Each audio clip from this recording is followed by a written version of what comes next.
कि हम जैसा लोगों को अरेस्ट करना है, जेल में डालना है। और जेल जाने से मैं डरता नहीं हूँ, मैं रेडी हूँ। मैंने देखा है कि आप लोगों ने सोनम वांगचुक जैसा भले आदमी को आपने उनका लोगों का बारे में नहीं सोच के, उनका समस्या नहीं सुलझा के, उल्टा उनको जेल में डाल दिया। तो मुझे तो लगता है कि हम जैसा लोगों को भी जरूर जेल में डालेंगे अगर हम लोगों ने आंदोलन अभी शुरू किया तो। लेकिन उस परिणाम भुगतने के लिए मैं रेडी हूं। लोगों को यह दिखाना चाहता हूं कि ये लोग हमारा लिए भला लोग नहीं है, हमारा जाति के लिए, हमारा समाधान के लिए ये लोग सोचने वाला नहीं है। ये हम लोग को ऐसे ही दबा के मिटाना चाहते हैं।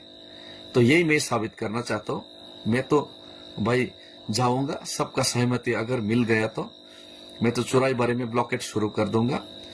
आप लोग डिसीजन लीजिए, हमें अरेस्ट करना है, जेल में डालना है, शूट करना है, एनकाउंटर करना है, या फिर हमारा तिपरासा जाति की समस्या का समाधान करने का आपने जो वादा किया उसको सुलझाने के लिए आप लोग सोचेंगे नहीं, आप लोग उसको करेंगे, प्रैक्टिकली इंप्लीमेंट करेंगे।